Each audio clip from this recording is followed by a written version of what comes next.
andai betul ya nanti dari fakta persidangan berikutnya benar-benar mengarah kepada Budi Ari, berarti seorang Budi Ari ini saja kurang lebih dapat penghasilan kotor, haram ya.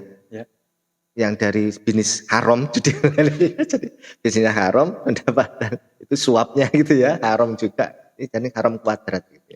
Itu 40 miliar. Kita tidak usah fokus ke proses hukum, sudah banyak yang bahas. Kita ke sudut pandang politiknya aja. Karena yang tadi dengan dia melempar ke PDIP dan Budi Gunawan, ini jelas ini irisan politik di sini. Ya, dan kita tahu Budi Ari itu adalah sukarelawan garis keras, die hardnya Jokowi karena dia pimpinan ini Projo. Ya.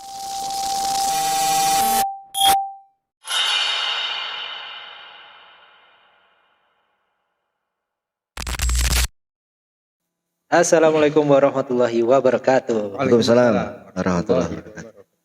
Baik teman-teman netizen dan netijah yang terhormat, kali ini kita kembali lagi bersama Basa-Basi Demokrasi. Yang kali ini kita akan mengangkat isu yang lagi rame di pekan terakhir ini ya. Ada yang ini kasusnya tidak kunjung usai ya Pak Wawa.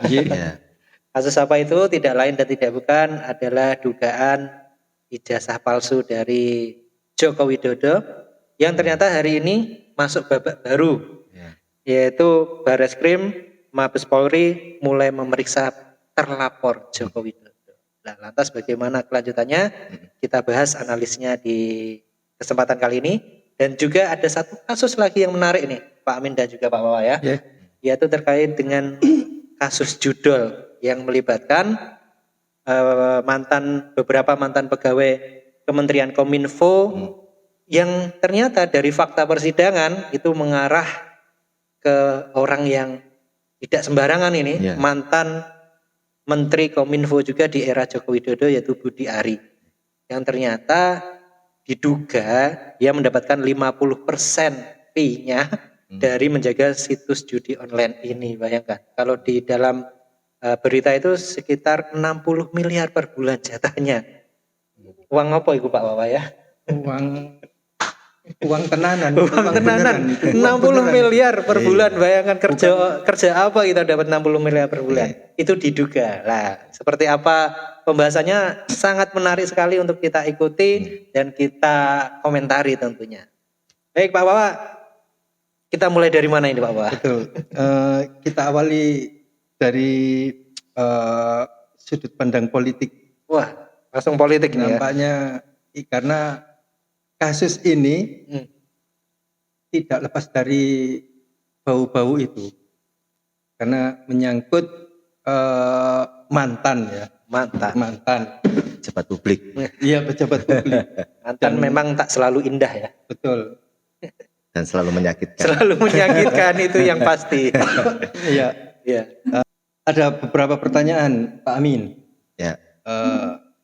Menurut jenengan, dilihat dari sudut pandang politik ini bagaimana kasus ini Pak Amin? Ini satu kasus atau langsung dua kasus ini Pak? Satu dulu. Dua-duanya atau mungkin dua kasus ini aja. Saling beririsan. Betul. Iya kayaknya begitu. Boleh. Baik, coba kita kupas perlahan-lahan ya. Jadi teman-teman dan tadi netizen dan netijah yang budiman, mungkin kali ini kita tidak terlalu fokus terkait proses hukumnya ya. Itu sudah banyak di luaran, sudah banyak dibahas di podcast di luar itu, ya di postingan sosial media juga semuanya bernuansa hukum ya memang kasus hukum. Jadi karena kita rumah besarnya adalah Basa-Basi Demokrasi ya, maka kita lihat dari sudut pandang demokrasi. Ya.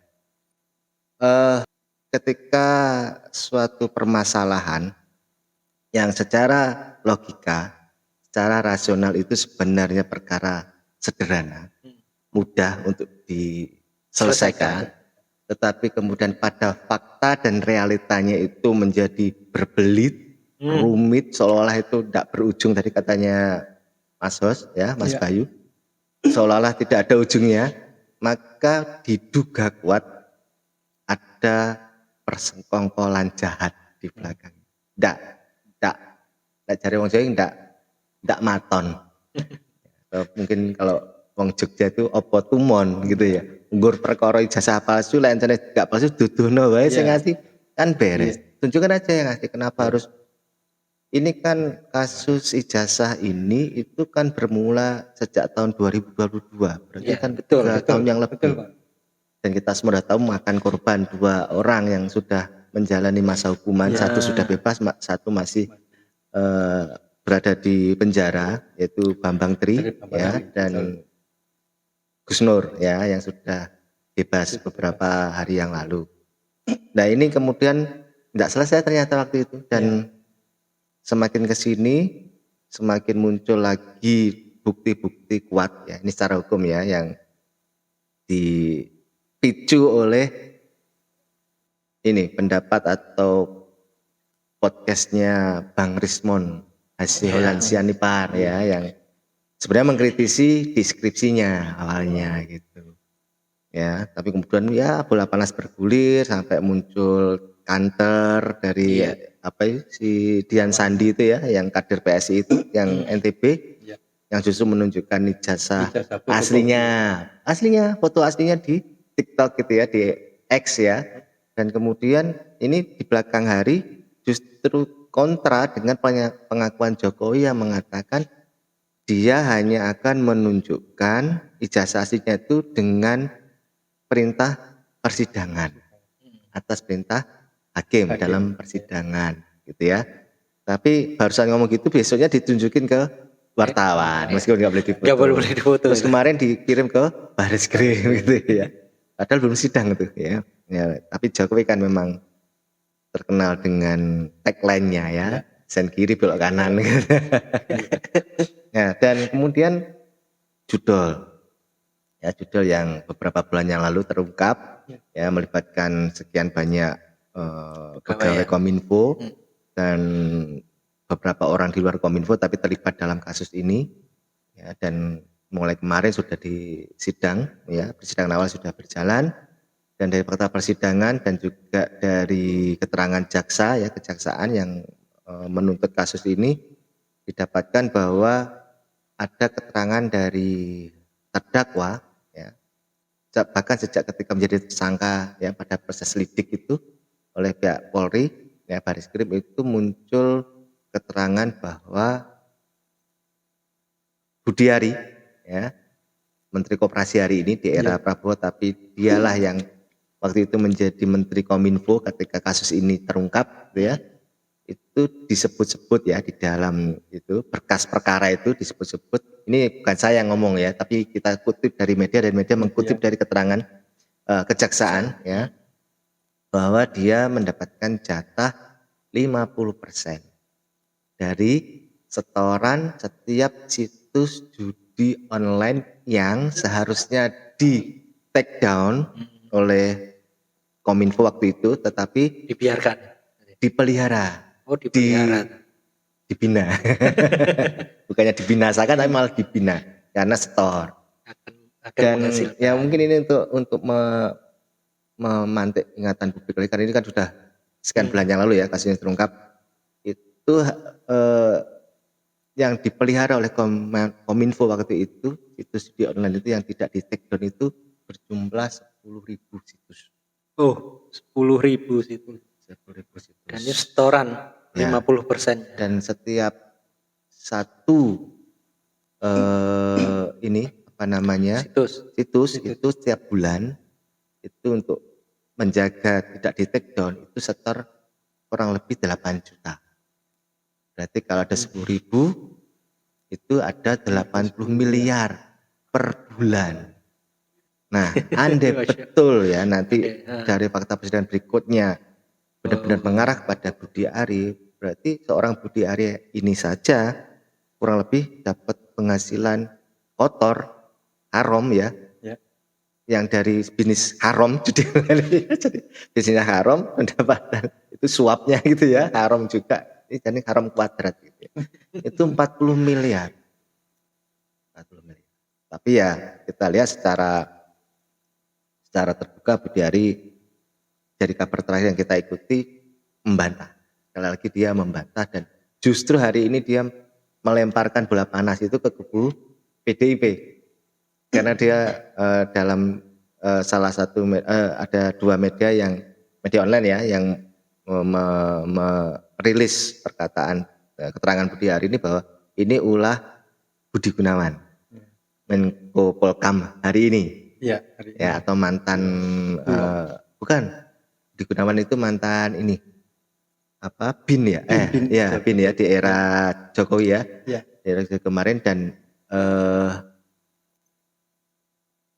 dia katakan ini framing yang memang bersumber dari PDIP dengan aktornya Budi Gunawan. Wah ini itu langsung langsung disebut di media itu ya, kita hanya mengutip ya, nanti coba dicek di media online yang ada. Jadi ini semakin melebar kemana-mana ini.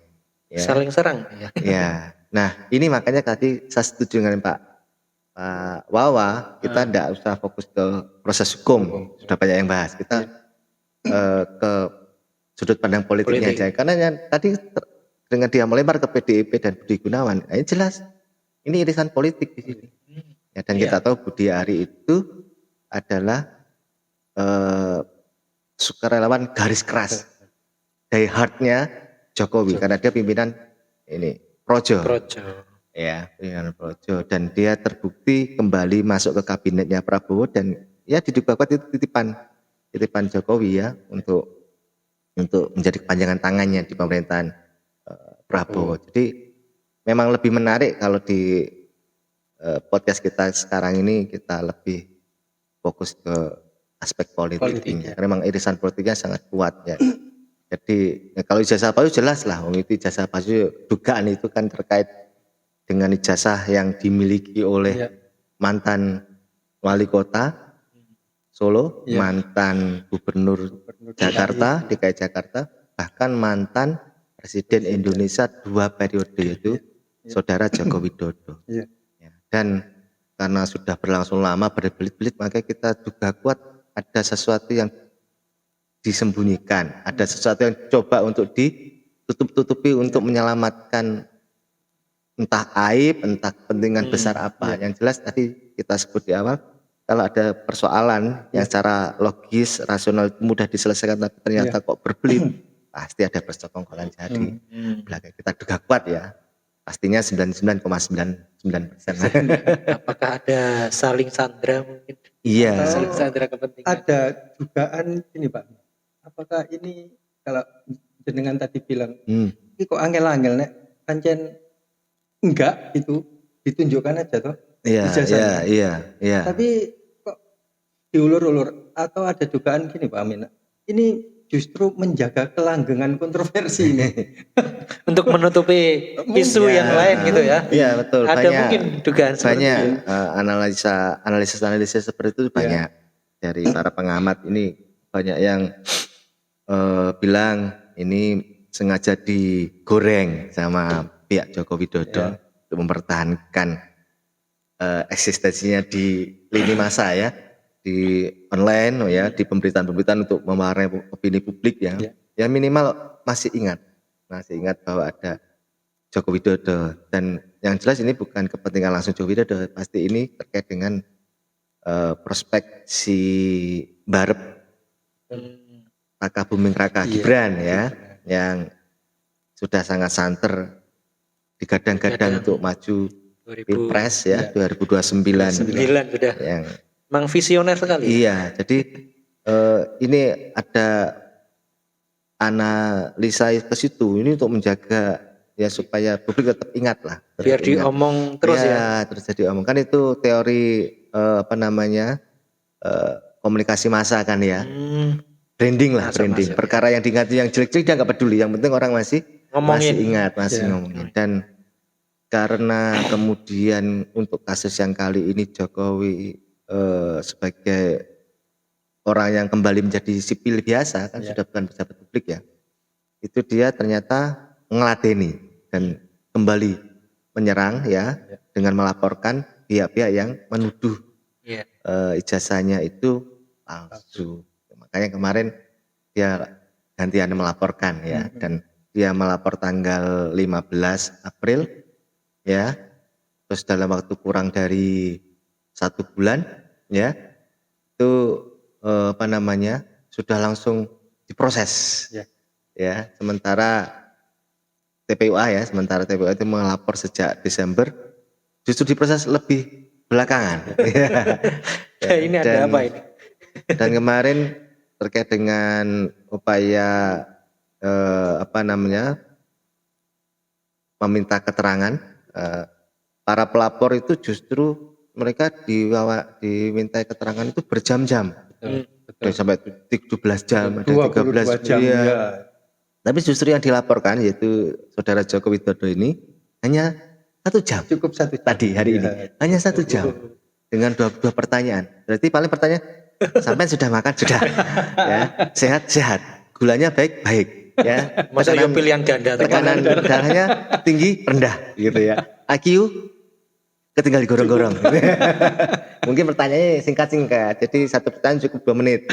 Ya 1 jam 2, artinya itu mungkin hanya formalitas ya. Supaya kesannya hukum itu berlaku adil ya. Meskipun ini mantan presiden tapi tetap diminta keterangan. Tapi ya dari rasio perbandingan itu aja sudah kelihatan nuansa politisnya, lagi-lagi nuansa politisnya itu lebih mewarnai, lebih terasa daripada nuansa hukum.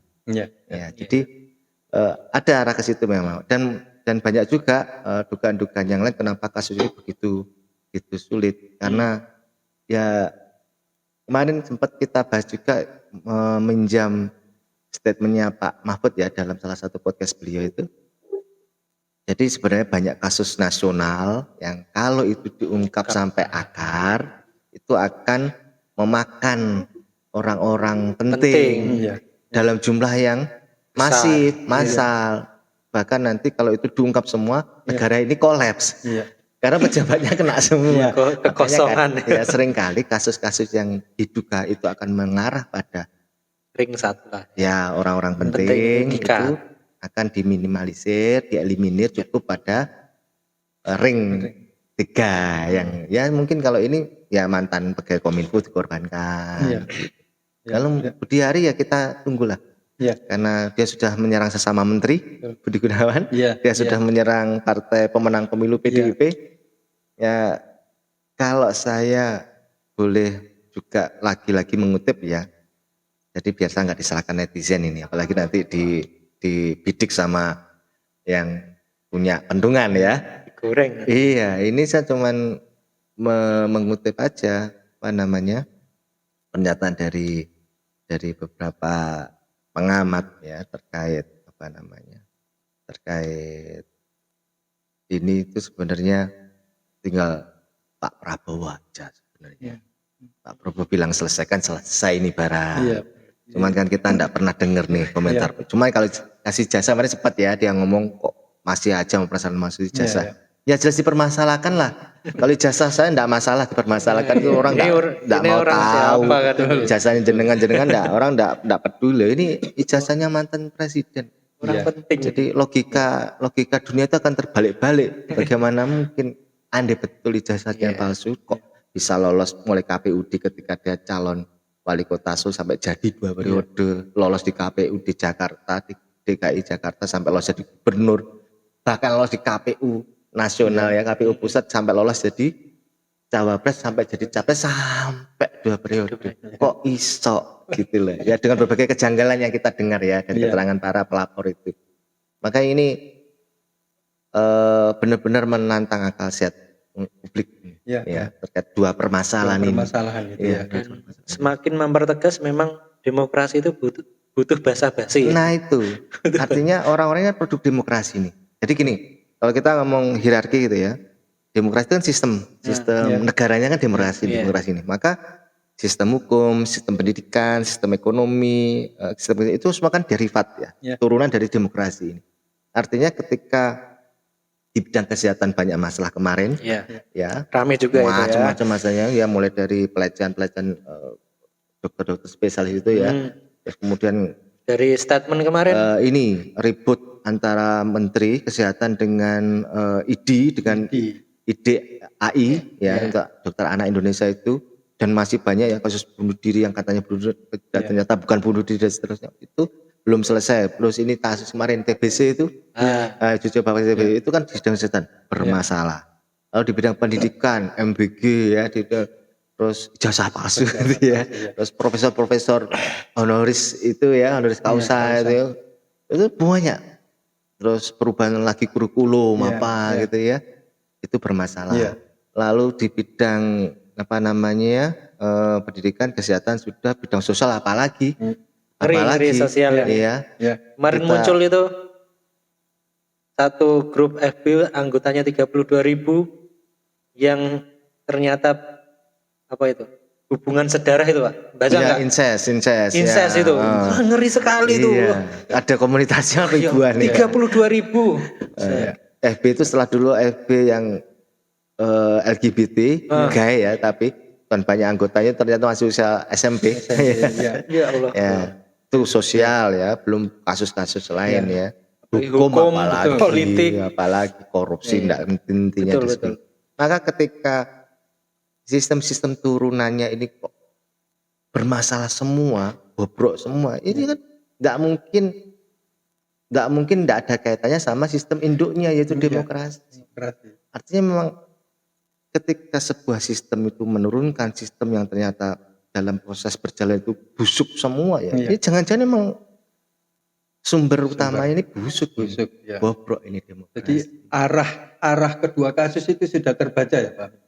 Ya, dia antara banyak kasus yang hari ini menjadi keprihatinan publik, dua kasus yang paling hot hari ini, itu ya tak mungkin, mustahil kita lepaskan dari keberadaan demokrasi itu sistem pokoknya itu tadi. Karena proses misalkan kayak ijazah tadi, itu kan dari tadi saya bilang, mulai dari pendaftaran calon wali kota kok bisa lolos, itu screeningnya gimana, bahkan sampai ke presiden itu. Ya ngomong-ngomong KPU aja nggak sempat kok melihat.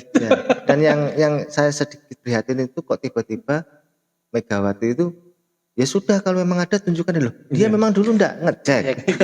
Itu kan anak buahnya, dia yang melahirkan kan.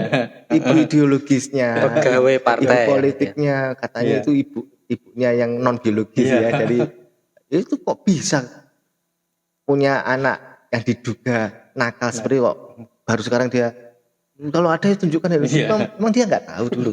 Kalau nggak tahu berarti betapa lemahnya sistem kaderisasinya. Bagaimana dia mengkader ada sekolah politiknya, kan PDIP kan ada sekolah politiknya. Ya sebagai partai politik yang mapan, dia punya semua infrastruktur ya. Harusnya nggak lolos nih kalau memang itu palsu. Ya, kok sekarang ikut-ikutan kaget loh. Publik terus memang kaget itu menular. Itu kan prosesnya latah itu Pak. Itu kan proses politik ya kawan. Itu kan proses politik Pak. Nah, sama seperti Budi Ari. Budi Ari ini kan bukan orang yang datang dari dunia hampa, dari ruang hampa. Dia kan dapat prestasi atau karir politik kan justru ketika dia menjadi ketua projo. Dan sebagai mungkin ya dalam tanda kutip imbal baliknya dari Jokowi, dia menggantikan Johnny G. Plate, Menkominfo sebelumnya yang jerat kasus BTS. Ya, dia menjabat kurang lebih nggak sampai 2 tahun kan. Terus kemudian di masanya itu terungkap, bukan di masanya, setelah masanya selesai, terungkap kasus ini, tapi kejadiannya itu pada saat dia yang jadi menteri. Dan kemudian ternyata sampai hari ini berujung ada arah yang mengatakan itu tadi dari berkas perkara itu. Dan anehnya ini sedikit ke hukum ya, kok bisa ketika itu dalam proses penyelidikan dari Polri sudah muncul keterangan dari tersangka yang mengatakan, kalau dari berkas perkara yang sampai ke jaksa itu berarti kan sudah resmi dari penyelidikan Polri kan, karena sudah P21 kan sudah masuk ke jaksa. Jaksa bisa menyebutkan kan otomatis ini didapatkan dari berkas yang dari kepolisian kan, dan artinya karena nggak ditolak berarti kan ini sudah resmi toh. Ya, artinya kan keterangan yang mengarah pada si Budi Ari ini kan sudah muncul pada saat berkas perkara di Polri kan. Tapi kok anehnya orang yang disebut menerima 5% nggak jadi tersangka juga. Dan si jaksa enggak, mungkin belum ya, tapi kok tidak disangkakan pasal apapun oleh kejaksaan gitu loh. Harusnya kan logika hukumnya kan seperti itu ya. Logika hukumnya kan. Nah, ini kan tidak logis lagi. Ini kan mencederai rasional kita, logika kita kan. Nah, berarti kan ada satu persekongkolan. Dan hubungan Budi Ari itu kan sangat erat dengan Jokowi lewat Projo. Ya itu kan bahkan kemarin mau bikin dalam konferensi rakyat itu musyawarah rakyat atau apa itu kan mau bikin partai kan.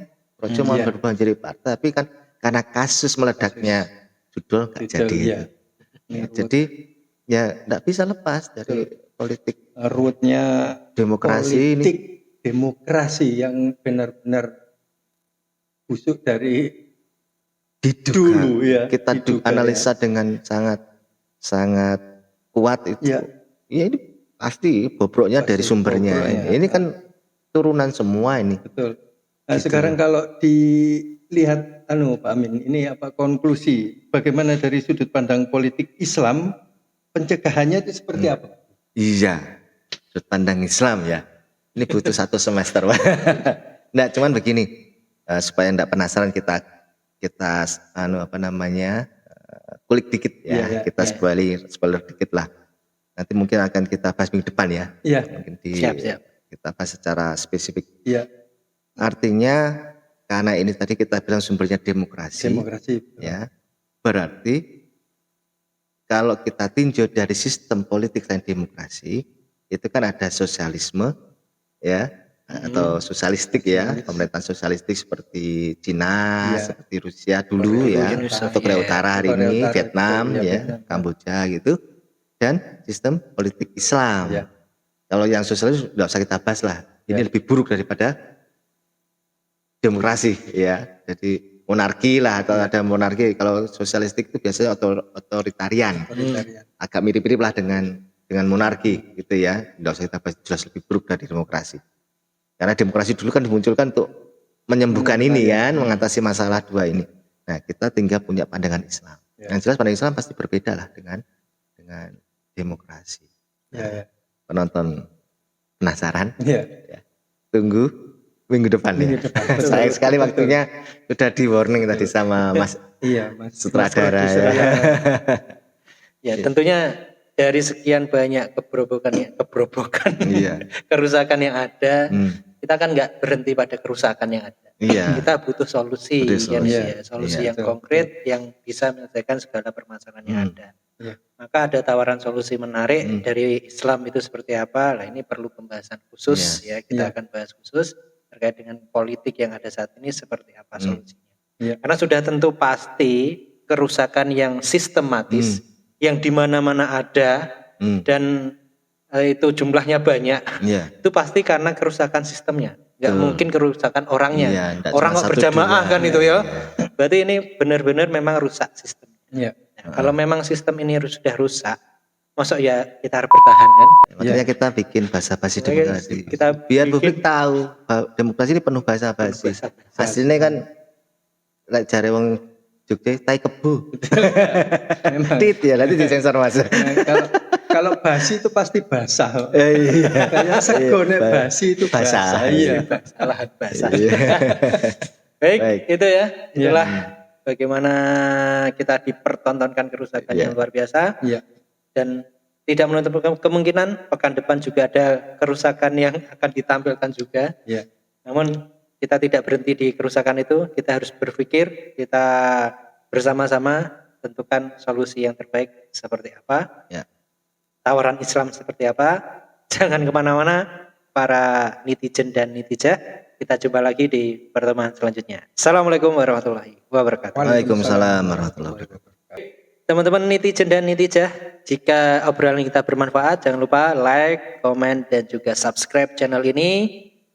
Sebarkan sebanyak-banyaknya agar semakin banyak orang paham bahwa saat ini kerusakan ada di depan mata kita. Nyalakan loncengnya agar tidak ketinggalan video selanjutnya.